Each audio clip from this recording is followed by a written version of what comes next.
one of the reasons why when you go see your GP and you complain about, or he's worried about your cholesterol levels or your blood sugar, heart health, whatever, right? One of the reasons why your GP doesn't prescribe exercise is because he can prescribe you a pill. Well, that's not the only reason. One of them. The other reason is because the government is organized crime, but we can get into that later.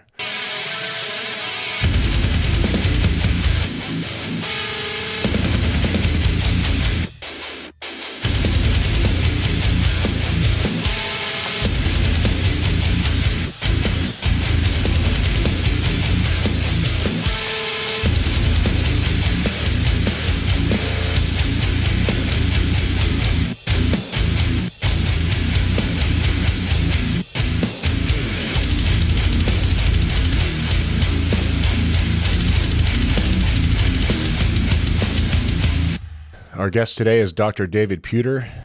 David and I met at a Starting Strength seminar in LA back in 2017 or so. David's been doing the program since 2016. He's a fan of what we do. You are a clinical psychiatrist, is that right? That's right. So as a clinical psychiatrist, David has a unique perspective on the benefits of strength training for the mind.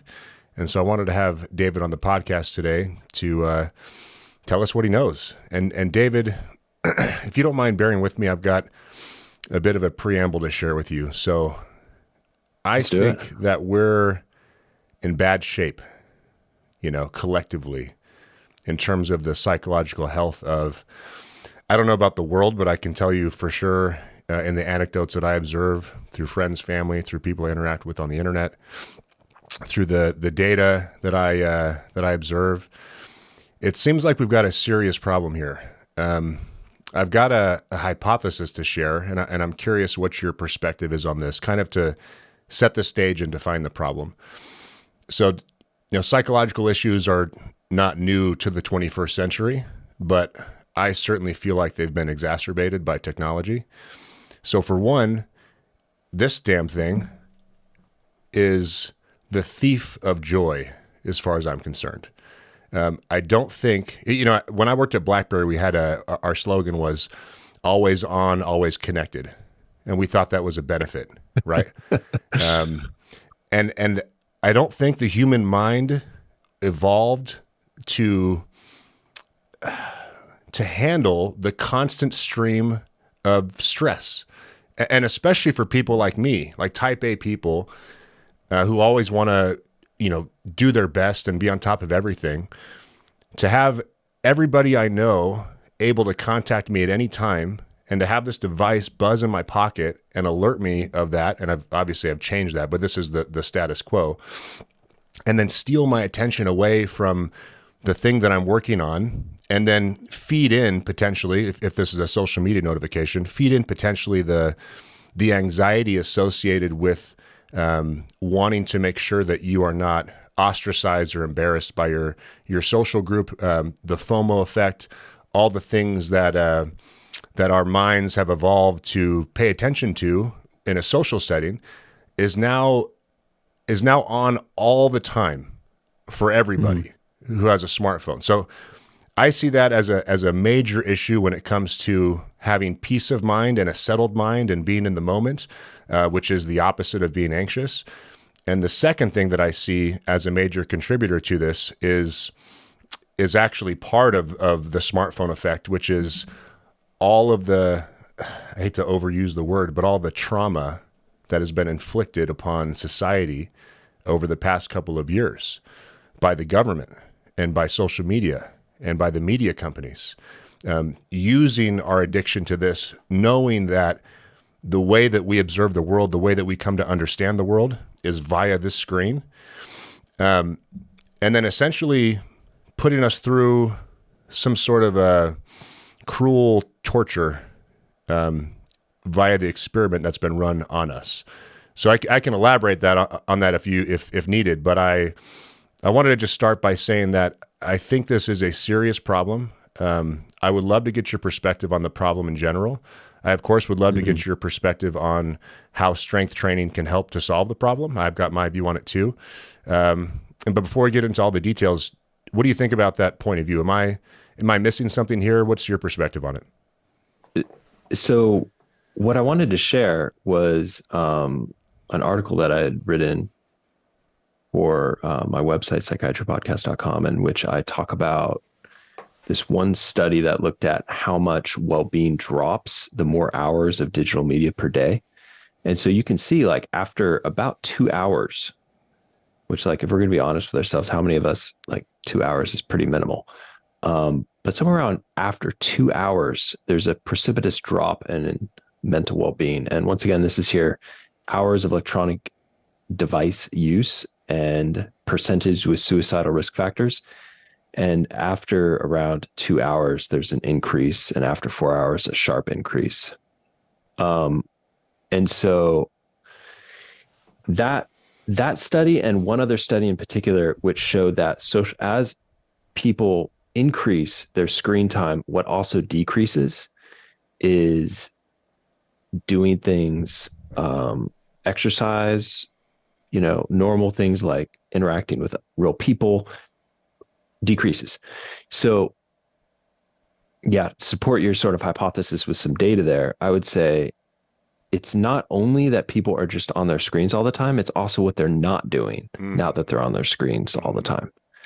And They're David, not one doing thing. Sorry, go ahead. I've got a thought for you to share when you finish yours. Go ahead. I was No, going to say it's so one thing yeah. they're not doing is producing quality work.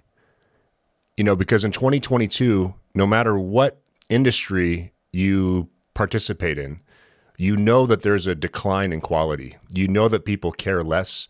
That people are less engaged, and there's less connection between people and less care for your fellow man.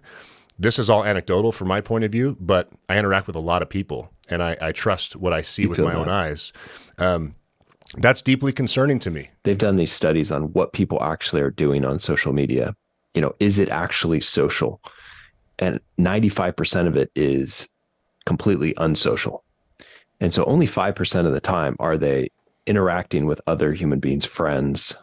Most of the time it's pure entertainment, and it's moved that way more and more, I think, especially with the reels, Instagram reels and TikTok. And, I'm someone who, when TikTok was like, I think about 2 years ago, I was into it for about 3 months, posting all the time, climbed up to like 100,000 followers. And then I completely lost interest. It was like overnight, I had no energy to produce anything. And I just didn't care anymore. I was like, these people, they don't really even know what I'm saying. Like, I love the long form. So with my podcast, it's great. But with the sort of the short clips, it just exhausted me. It's junk I had no food. energy for it. It's junk food for your mind. Yeah. And I can't say that I haven't been like probably using too much. So, I'll be the first to say, like, yeah, just like you, I need to figure out a way to better,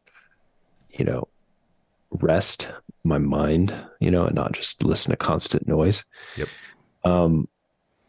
I think this has played into the worsening of mental illness. And I think as well with COVID, the isolation, the masks, not being able to see each other's faces, social isolation is like the worst for mental illness, And so at the end of the day, when they're on social media, social unmedia, they're not interacting with people face to face, which is really how we were evolved to interact with people. It's like so many old, or not even old, so many old people and young men, both alike, like most of the issues that they have are like relational in quality. It's like, I had a patient this morning. I don't know how to make friends. And I'm like, find common interests, find something where you can engage. Or like, I think about like I go to the Orlando starting strength gym. Oh, hell yeah. I didn't know that. And I've been going there for about 4 or 5 months. And it's been awesome. Before, I trained out of my garage for literally 5 years. But pre-COVID, I had 3 guys come into my garage 3 days a week. It was awesome. In the midst of COVID, no one, right? So I'm in the middle of just working out by myself. And I finally got totally burned out on working out, period. And then my wife, actually, of all people, was like, "Hey, I'm going to start to go to starting strength." And I'm like, "What? I've been trying to convince you for almost a decade to try this out. Like, what?" So Was it our she friendly, goes, welcoming environment, or what was it? and I was like, I kind of begrudgingly started to go, and then it was like, oh, okay. These are like, and then when like recently Ian hit, and it's like, who comes over to help? It's like guys from the gym, Hell yeah. it's like, Hurricane Ian, for or those of like you not following the news. Hurricane Ian. Yeah. Yeah. Oh, I was in Orlando, so I got hit, you know, water all around my house, water in the garage. And for the first time in my adult life, I needed the strength beyond like something just mental well-being. It was like I I've created sandbags from 6 in the morning till 5 at night and dug trenches that kept water out of my house. And if I would not have done that, our whole house would have been flooded, Hell yeah, man. and it would have been a disaster. So the strength actually served a purpose in a time of crisis, right? Where like I had great energy all day, just working hard. Quick Um, aside on that one, David, not to interrupt your train of thought, but I want to mention an interesting forum post at the Starting Strength Forum by a guy named Fat But Weak. This guy, okay. Fat But Weak, is definitely not weak. And I'm not sure where in Florida he is. It may be in the post. I don't recall. But he was out there working all day. And he was the only guy that didn't get tired and didn't stop. And this includes other people that are fit, in quotes, right? Like marathon runners and others. Yeah. So as we've said many times before, the biological system is quite efficient, and it's not going to it's not going to waste resources developing or maintaining tissue that it feels like it doesn't need.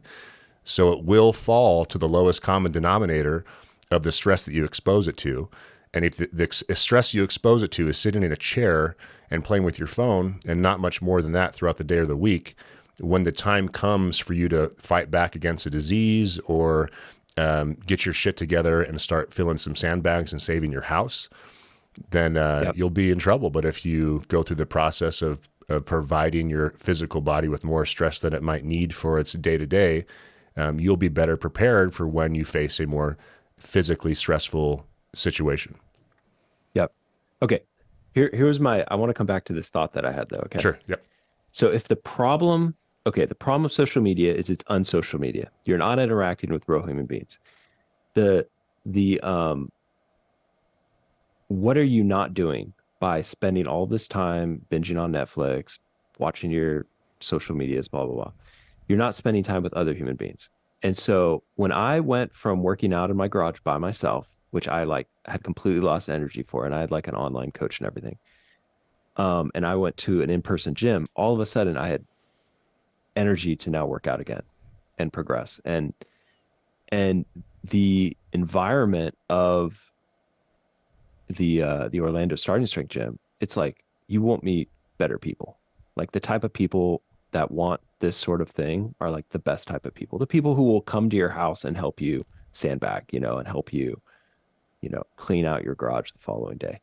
And so what I was thinking was how many people are in Orlando who are just lifting in their garage or at some, in isolation, And so my thought for why I really wanted to come on and talk to you was I really want the people who are like why they're asking themselves, well, why do I go to a gym? I could just do it in the garage. Why have a coach? Like for a long time I didn't have a coach, and I was like, I can figure this out myself. I read the blue book, went to a couple seminars. Me and my buddy would coach each other like we weren't coaches. I tried out for the platform test at the second seminar I went to. I failed, which I'm a doctor. Like I tell people when I refer them to a strength gym, I'm like, look, the coaches there are very good. They're not like just your average coach, because I tried and I was unable to do it. And I actually put in quite a bit of effort to try to pass this thing. And I think if I really wanted to, I could probably pass it now because I've been doing it for so many years. But probably If you can not get a at the same time PhD, because you can handle the material. Yeah, no doubt about it, man. I have an MD. Like I feel like it. It's like if. Anyways, my point is that in-person coaching, the the collegiality, it's definitely needed in our day and our time. And it goes beyond just getting strong. It's like the friendships and um being a part of something, people that want to do the same thing. So I think that's really important. And then I can talk to you too. You're just absolutely exhausted about all of the studies, and I really do treat strength training and cardio as separate medication for Hmm. mental health. Interesting. And there's tons of studies to support strength training actually being better for depression than cardio. But I would see them as like two separate hammers that I could use if I'm like really struggling. And it's the progressive nature of exercise that's really, really good, like strength training in particular. So it's like, you know, there was one study in particular that looked at getting 50-year-olds strong, and they found that the ones that got the strongest actually had the most reduction in depressive symptoms. There's all these studies on anxiety and depression and like risk of future episodes being associated with hand grip strength, which is a very sort of rudimentary way. You can get a $30 hand grip strength tool from Amazon and check your strength and see how it progresses over time. Um, so there seems to be this very strong association, and the the link between being fit and all cause mortality is the strongest link I've ever seen in my life. And when I read this one particular study, and I'm going to bring it up here because it's like, it was so groundbreaking to me. Now, this usually when they do like strength studies, like 50 people, they follow them for like, 6 months. This is a study of 122,000 people. And they had them do an exercise treadmill test, and then they followed them for an average of 8.4 years. And what they found was that, and then they broke them into groups. So they broke them into 5 groups. Okay. The lowest fitness group was the low performing group. So that's the bottom 25% on the treadmill test. And then the elite group was the top 3%. And the high group was like the top 22%. Okay. Does that make sense how they Yep. split them into groups and followed them over 8 years? Yep. Okay. All cause mortality for the low performance group was 23%, 23.7% to be exact. So 23.7% of these people died. All cause mortality for the elite group was 2.6%. Okay. That is literally tenfold. Yep. Tenfold. Yep. Absolute risk reduction. So when we look at studies, we look at relative risk reduction and absolute risk reduction. Okay. And I'm going to bring up just because I know doctors will talk to you till you're blue in the face about statins, right? Hmm. Statins are a good medication if you have a lot of risk factors, if you have diabetes, if you have heart disease, statins can be good. Okay. But Statins can, well, I'll like make my point on that atorvastatin, later, but continue. Sorry. Lipitor, but here's a big meta-analysis. So they looked at 47,000 individuals. Okay. And they looked at randomized controlled trials for people who are taking statins, and they're looking at cardiovascular outcomes. And the reduction in future coronary events was 23% to 29%, somewhere in there. Okay, here's my point. 23% versus if you were to move from the most unphysically fit group to the most physically fit group, that is a 1,000% reduction in all cause mortality. 1,000%. And we have here in the statin study a 23%. Now, you can't compare studies like that, sure, but you can get the magnitude of the effect of exercise. It's just absolutely unbelievable. And I want to say one more thing about this study. So let's say you could say like, oh, but like in the elite group, you probably didn't have a lot of people with diabetes or hypertension or like all these other diseases, right? And sure, it was lower, but they looked at controlling for all variables, and it was still like 500% more powerful on all-cause mortality to move from the low to the elite after controlling all of those variables. And if you looked at things like smoking, smoking was only a 41%.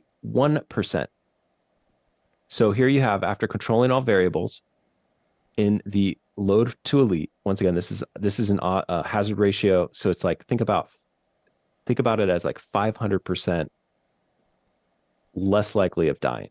Okay. Whereas this would show you smoking would be 41%. Coronary artery disease, 29%. Diabetes, 40%. Hypertension, 21%. End stage renal disease, like 278%. Okay. So my point to this is exercise was more powerful than quitting smoking or smoking or not smoking. Like being in the top physical fitness category was so much more powerful than any other variable that they looked at.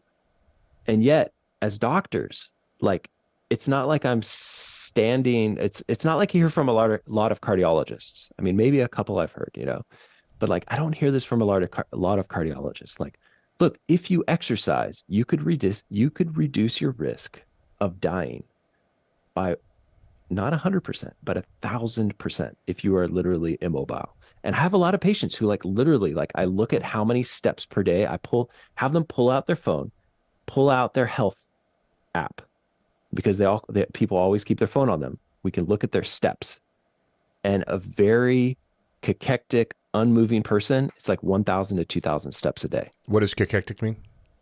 Like lying in bed all day, right? Yep.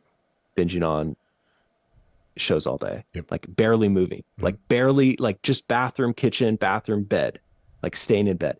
Like when I had this patient today who was severely depressed, June and July, and his steps went down from 5,000 to 2,000 a day because he just stops moving, right? So I see these people who are this unphysically fit, like 2,000 steps a day. They recommend like get 10,000, right? This person, 2,000. This is in that low 25% group, which increases their risk of all sorts of things. Why does it do that? And this is the other thing I wanted to share. But let me maybe I'll pause there here if you have any questions, and then I'll jump into the mechanism. This may be a 3-hour show. I have so I may much. Have to come back. This is really in my area of interest. Let me check back at my my notes here. So first of all, no shit, right? It's wonderful when studies reflect what we all know to be true, because then we can point to things that people will believe in and take seriously instead of just anecdotes and, pleasantries and conventional wisdom. This is one of the cases where the conventional wisdom is correct. If you are sedentary, you will be unhealthy and unhappy as compared to someone who is not, on average. I think you can make that statement unequivocally. And it's wonderful that a study backs that up, but that seems to be the case. Am I right in saying that? Absolutely. So then the question just kind of becomes, well, what do you do? What do you do to not be sedentary? And the answer is just anything. I mean, anything. Just step one: get your ass off the couch, and then you can optimize, right? Because there's a whole hierarchy of what makes the most sense and what is the most effective. And unfortunately, this is probably stratified based on intelligence and work capability, which I think to an extent, and I would love your opinion on this. I believe that those are two inborn traits that have levels of deviation, but your inborn ability to work your ass off, nature, nurture, however you want to call it, people have a certain capacity. And the same thing applies to intelligence, and then those things relate to how likely are you to find something that is the most effective use of your time, will make you the happiest, and will put all the psychological triggers in place to cause you to want to continue to do that thing. And then that cream rises to the top, and those are the people that train at our gyms, which is really nice for me and for you because I get to interact with lovely people daily, and so do you when you get to go to the gym. So I know you've got a bunch to say in response to that, so go ahead, and then I've got a few other things to mention too.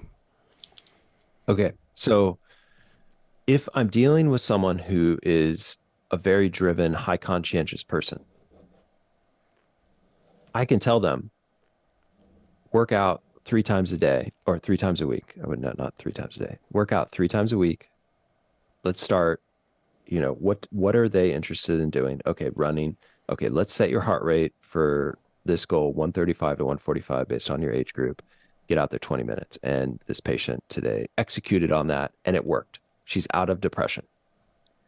We did a couple things and in concert, it was enough. Within one session, she's completely out of depression. And she was like really deep. Okay.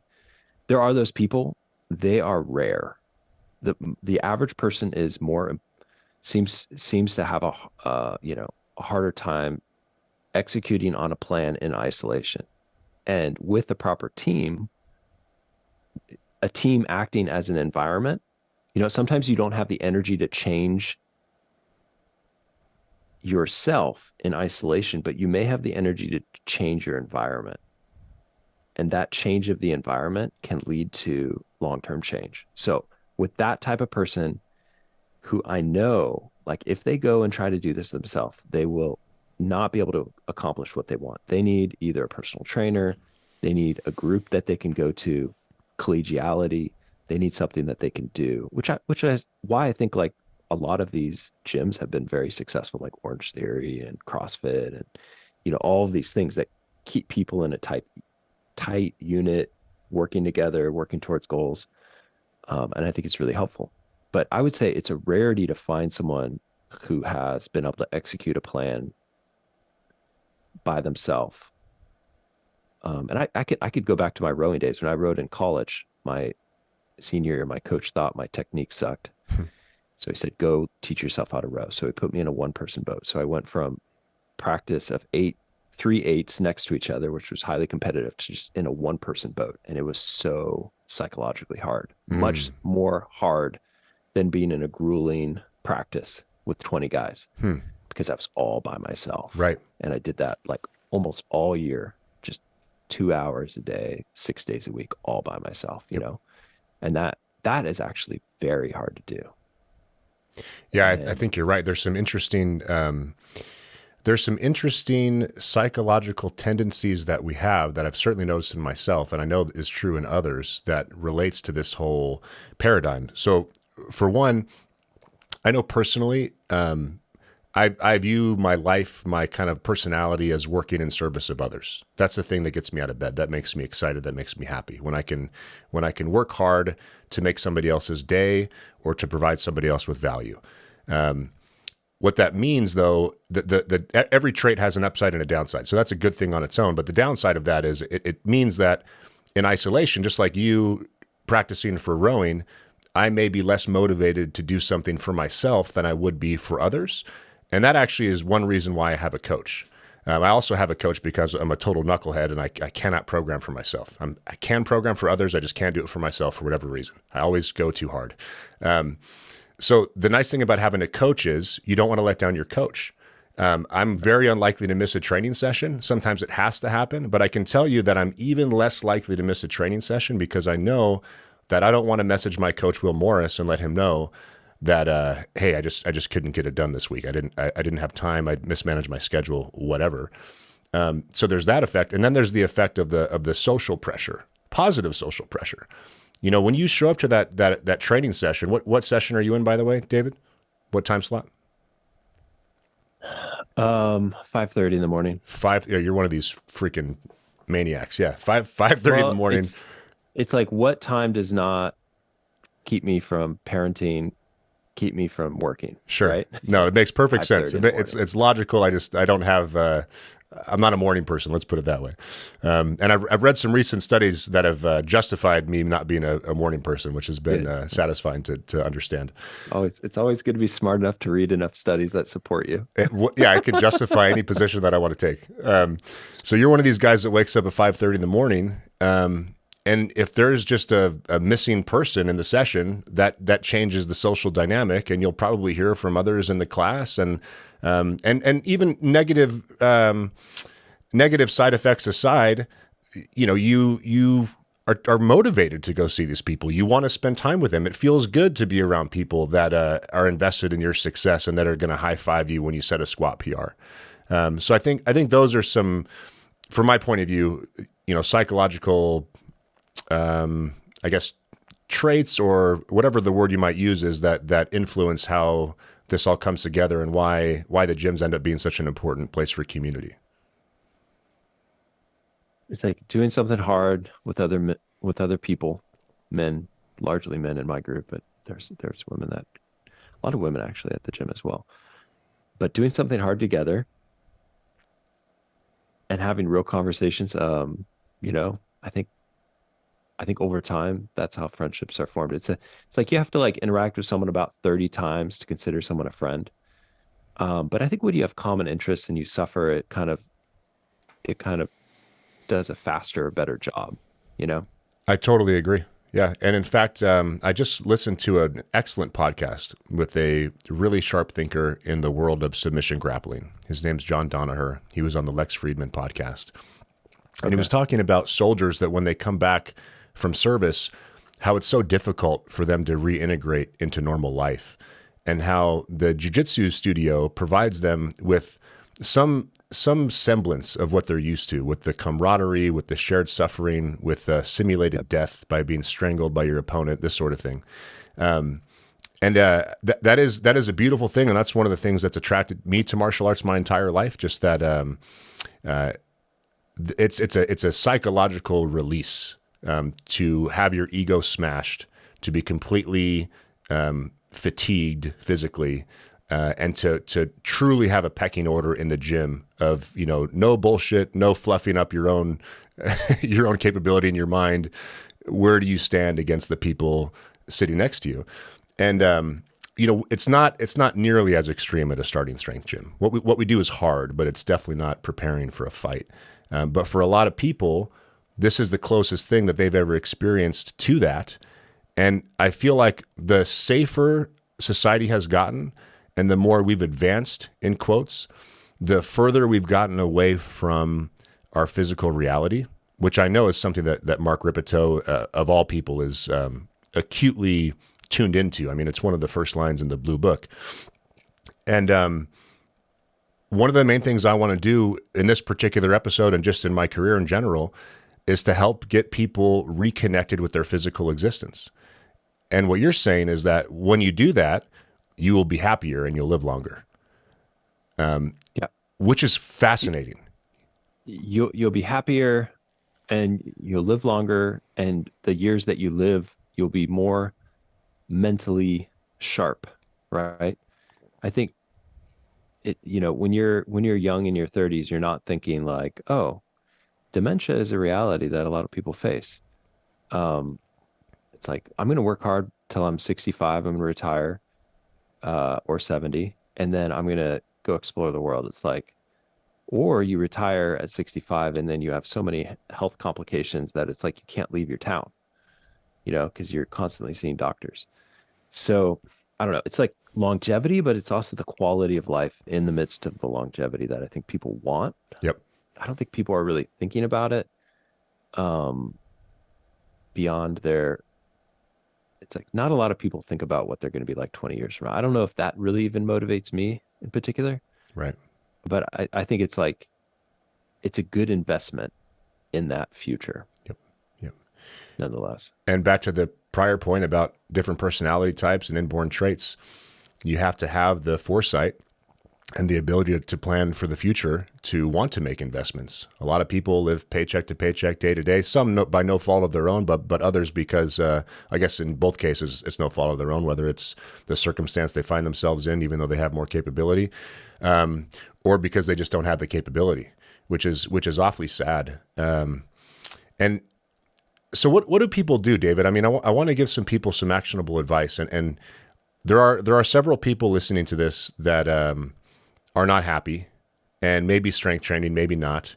There are just oceans of people out there that we will not reach that are very unhappy. You can see it when you walk the streets of any major city in this country.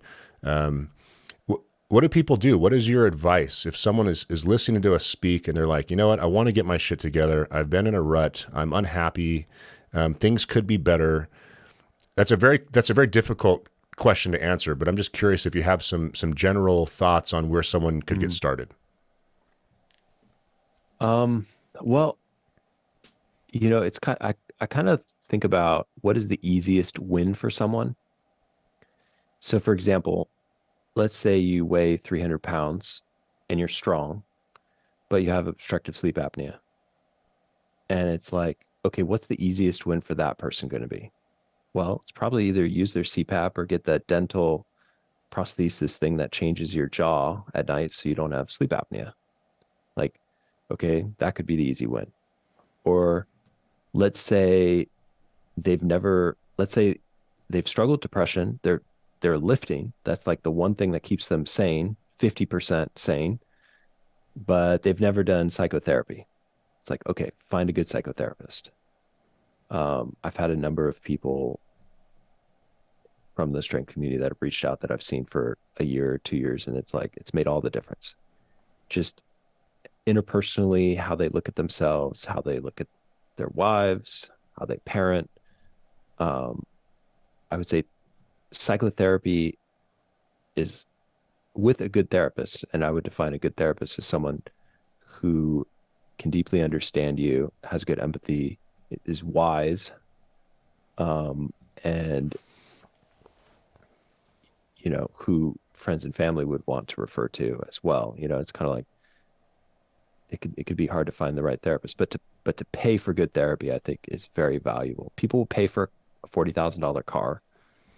Will you pay for therapy for 10,000, or I guess a more expensive therapist might be around 20,000 a year. It's like, would you pay for that for 1 year if that would change your life? Probably, but it still sounds like a lot of money. So yeah, seeing a good therapist could be life-changing, getting your sleep apnea taken care of. And then if you're inconsistent with exercise and you're unable to set up a structure in your own internal world without a coach, without a gym, and you're near a gym, or you could get a coach, like change your environment to do that, and like, let's say you don't have a lot of money, that you're a student. I'm sure there's a young starting strength apprentice who will give you a good deal. I'm sure there's that person out there. So sometimes you just have to chase down and ask, who is someone who will not charge me half my salary, right? Or something like that, if you're really struggling financially. And then, for a lot of these young people, it's like their parents have resources. Their parents like may not realize how important it is. And so parents will pay for them to see me as a psychiatrist, but sometimes they won't pay for them to go to a gym. And so I have this conversation with parents sometimes where I'm like, hey, stop coming to see me as frequently and go to the gym. Nice. Nice. Like if they're seeing, it's like, I would rather you pay that money to go to a gym. And it's like, I have so many of these conversations to get people to actually work out, and often not as much success as I would like. So it's like, if I can motivate people through a podcast or through coming on here to get activated, it's like, that makes me very satisfied, because sometimes it's like people will know that this is what's going to help them, but they don't take any steps towards that. Yep. Let me share my point of view on this. I think you've nailed it with training. Psychotherapy, I agree, if you can find a good one. I don't know what your perspective is on the level of quality across your industry, but I've struggled to find a good one. Just tried a new guy last week for some marriage counseling, just getting some tips and tools to better understand my wife and have her better understand me, all this adult stuff, as we have a new baby coming into the world. He's okay. It's still early days. I'm going to give him a shot, but it's tough finding a good one. Sleep. So being around toddlers and babies has really illuminated what it takes to be in a good mood, because when are babies and toddlers the most pissed off? It's like when they haven't slept and when they're hungry. So it's like get your nutrition in order, get your sleep in order. Those are very difficult things, but solve problems that you have related to sleep. One of those, by the way, for the vast majority of people is most likely smartphone use. The CPAP's crucial if you're a heavy guy. Or even if you're not heavy sometimes. Like I Yeah, have this no, like good point. 120-pound guy. I just got on a dental prosthesis for sleep apnea. And he said, I finally slept. Yep, Awesome. yep. But it's like if if if you have not had a sleep study and you're like, I don't want to go to a sleep study, well then go buy a little pulse oximeter to go on your finger at night and Mm, see if you're desatting. You know, if you go through the night and have no desaturations, you're probably okay. But if you have a mm. bunch of desaturation events, definitely invest in a good doctor visit, Yeah, to and for those of you investigate. that are interested in this device that David's referring to, it's called a mandibular, and I tried it prior to getting a CPAP, and it improved my apnea, but it didn't, improve it enough. So I went for the Okay. CPAP, which was a fantastic investment. I mean, Okay. a Okay. I truly thought you were going to say it was miserable, no, no, no. This, but I mean, it was a complete pain in the ass for the first few nights. I'm like, how in the world first am few I nights, ever going yeah. to get used to a supercharger attached to my face? Um, but when I use my CPAP, I wake up so much happier, so much more clear Right. headed, and you can see it Yep. in my face. And then when I don't use a CPAP, the opposite is true. We talked about relationships, David. Relationships are crucial, and that's why the community aspect is so crucial in our gyms, more so than ever. And I would just say that online relationships are pretty paper thin. You need to be able to look someone in the eye. You need to be able to see how what you're saying to them and how you're behaving is affecting them, and how what they're saying and how they're behaving is affecting you. There's so much more to a relationship than typing on a keyboard. I hate to even have to say that, but I feel it's worth mentioning. And then there's a mantra that I have, David, that I wanted to share with you, and I've had to say this to myself repeatedly, sometimes several times per day, as an entrepreneur, because entrepreneurship is a chronic bout of stress. It is unrelenting. It is simulated drowning. It is juggling with knives. It is Ah, it is extremely difficult, especially if you're doing it self-funded and you're constantly at risk of going bankrupt. And okay. this and the reputation risk and the attention and the stakes are so high. And so the thing that I've used to help me deal with this stress is just two simple phrases: lower the stakes, let go. And those have Okay. been helpful to me. And sometimes it's not possible, but just the having the presence of mind to note that I'm in an anxious state and I'm worried or scared about what might happen due to a big problem that we're experiencing helps kind of reduce the mental load. So just curious what your reaction is to that. I like that. I like that. And it is very stressful to be an entrepreneur and to have your money on the line and your ego on the line, so to Hmm. speak. I think that what I was thinking was um, sometimes anxiety, the better word for it is anger, and sometimes Mm, it's excitement. mm, And I think in our culture, in our day and age, we lump everything into the anxiety category, whereas like excitement and anxiety feel pretty similar. mm, And so I think when you feel anxious, ask yourself next time, am I angry? Am I excited? And if you're angry, then it's like, okay, what's the obstacle that I need to overcome? Because anger is actually the energy to overcome obstacles. mm, And then it's just focusing on the next step. That's all you can do. And if you're like unable to sleep because you're thinking about these obstacles and stuff, just wake up, pull out a journal, write the obstacle, write the next step when you're going to schedule that next step. That's very important. And then you can remind yourself that the rest of the night if you wake up. It's like, nope, I'm not going to worry about this right now. I'm worrying about this tomorrow at this time, or I'm doing this next step tomorrow at this time. And so that's one way to manage like those thoughts. And mm. then also just, I think for entrepreneurs, like, it's like, what's the other option? It's like, you're going to be bored to death working a 9 to 5, I guarantee you. Yeah. Like you are there's like an exploration. I think about like Alexander the Great. It's like I think Alexander the Great would have kept invading lands forever. It was like so much pleasure and dopamine for him to extend the kingdom. He just kept extending it, and is like he was always asking himself the question, like, why, how do I get these men to want to keep going? Hmm. Right? Because as time goes on, the, you know, other people will be like, well, what I really care about is going back to my family. It's Hmm. like, well, But we can but conquer. What are you talking but about? but we could keep going, you know? Um, so yeah, those are some of my thoughts. Where do drugs come into the picture in your practice? What is your take in general on the topic of treating mental illness with drugs? Because, and the reason I pose this question is one of the reasons why when you go see your GP and you complain about or he's worried about your cholesterol levels or your blood sugar, heart health, whatever, right?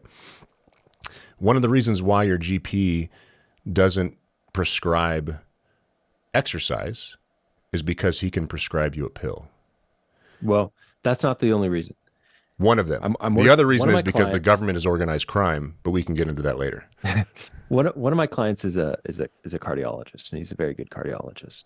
And when as we progressed in our our work together, he started talking about exercise with more clients.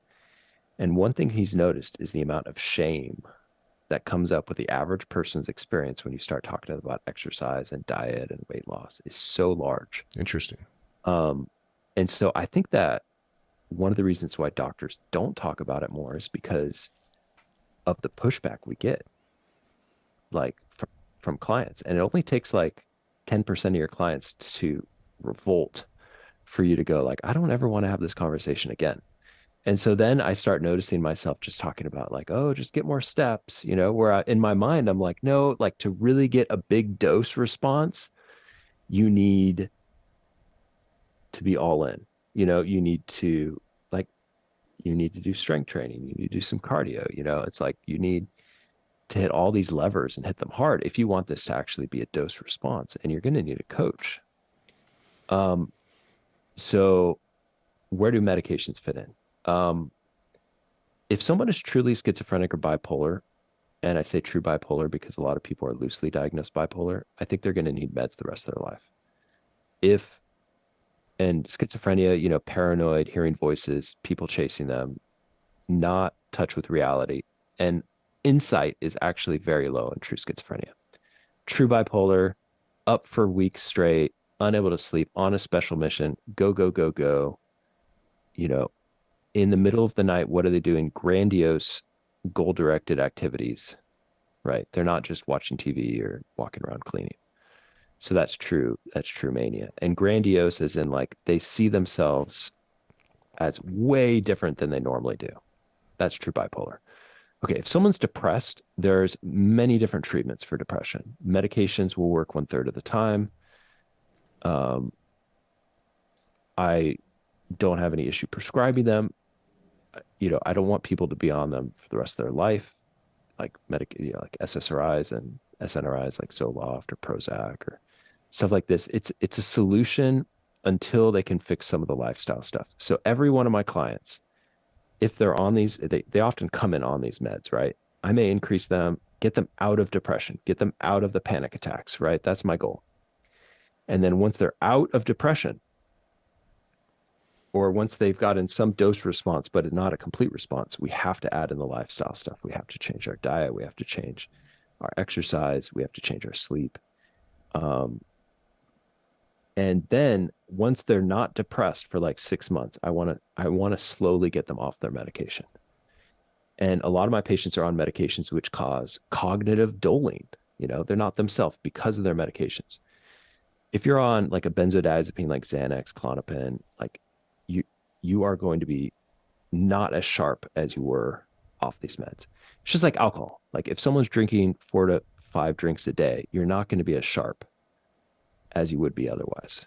Um, it's like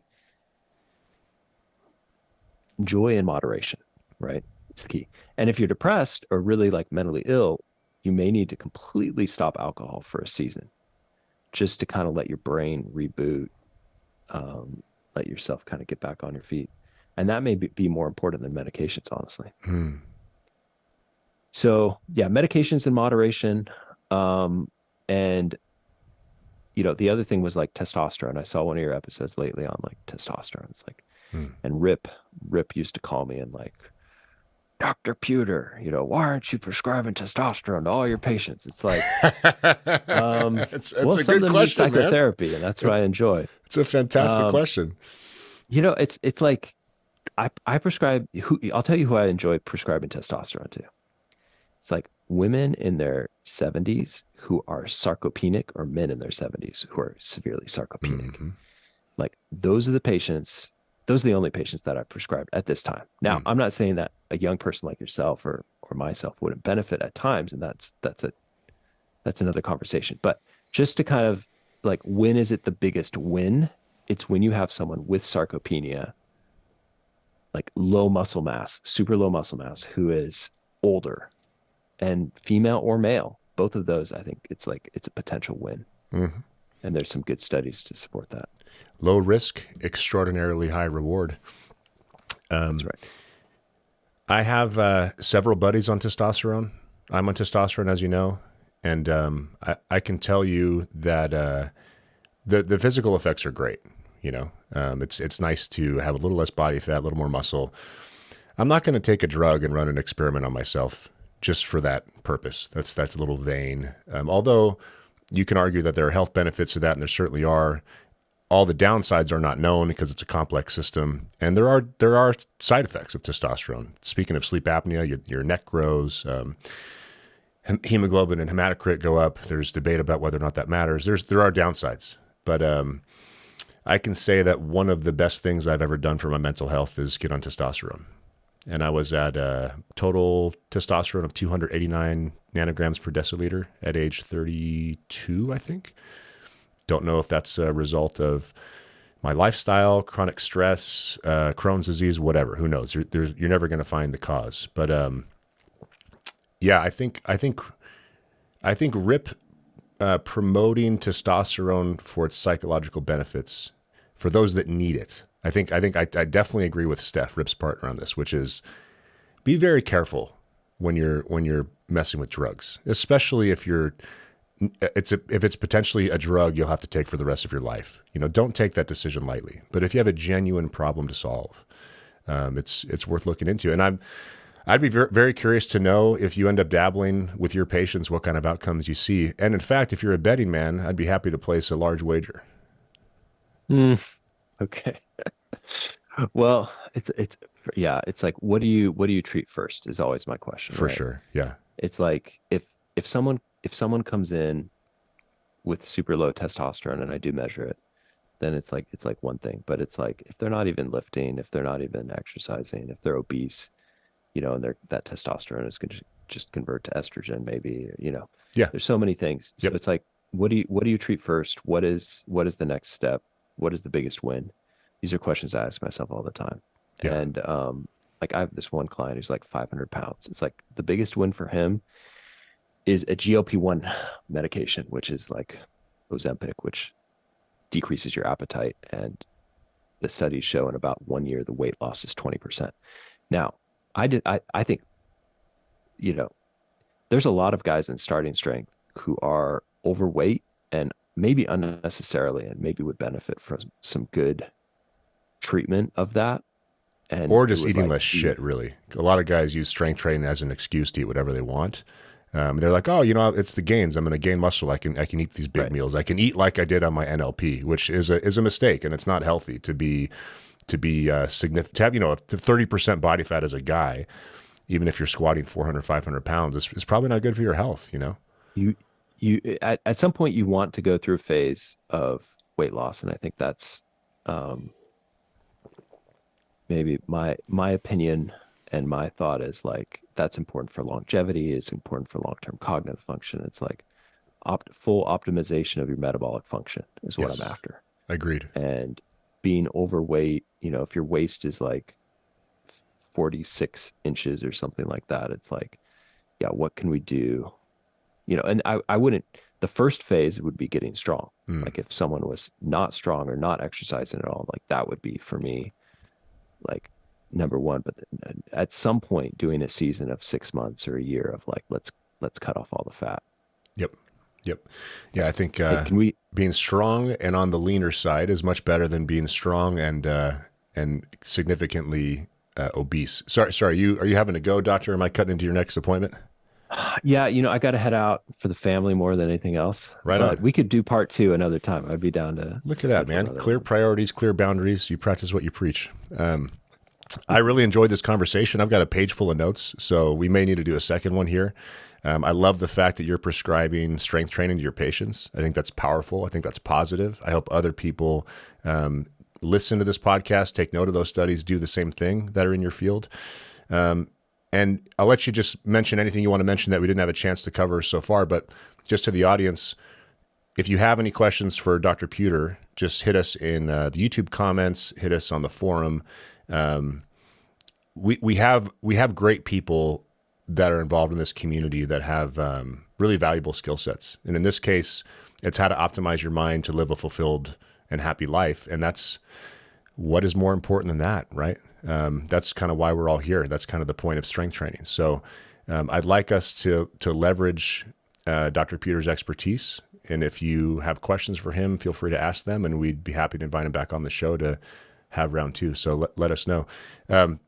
David, hit us with anything else you want to mention before we wrap, and then please plug whatever you want to plug, your website, your podcast, anything that you'd like to promote.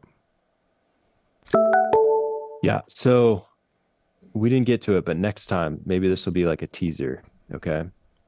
For next time, is we're going to talk about this new study that came out like just this month on the mechanism for how low skeletal muscle mass decreases cognitive function. And they go through the mechanisms of it, and it's absolutely beautiful. One thing they point out is that think about muscle as like an endocrine tissue. Mm-hmm. Absolutely. And the mitochondria density in the muscles is also linked to mitochondria density in the brain tissue. So if you have dysfunction in one, you're going to have dysfunction in the other. And what we want in our brain cells is lots of healthy mitochondria. And so a lot of mental health is physical health and metabolic health. And I think, with the increase in, not moving and social media, people are less likely to be having good metabolic health. And so yeah, I would say good way to connect with me is through social media, Instagram. It's just what is my name here? It's like Dr. at David Puder or something like that. Your relationship with social media is on the healthier side if you don't recall your own handles, so that's good to hear. I don't even know how to look this up. I'll send you a link. Yeah, we'll put it on the show notes. And please send me the links to all the stuff you referenced today too, so that people can take a close look. I have a podcast, Psychiatry and Psychotherapy. If you just look up psychiatry or my name, David Puder, you'll find it. And I've done a bunch of episodes on strength training there. And I have more coming out. I'm going to do like an update this year, like with the new studies coming out. And it's like a nerdy deep dive to convince people in my field that it's important. I think like even in my field, we get preached a lot that like about medications, because like there's a lot of drug reps that make a lot of money off of us prescribing medications, but there's no one yelling about exercise. So I like to be the person that kind of like yells about exercise occasionally. Which, based on the studies, appears to be probably one of the most important things. Yeah. So yeah, I don't know. Thanks for having me on. It was good. And look forward to coming back, and we'll continue the conversation. Yeah, I want to thank you very much for not only coming on the show, but for doing important work. I mean, I think the people in the world that spend their time trying to improve the quality of others' existence should be commended for the work that they're doing. And I want to thank you for that, David. Hope to talk to you again soon. All right. Take care. Thanks.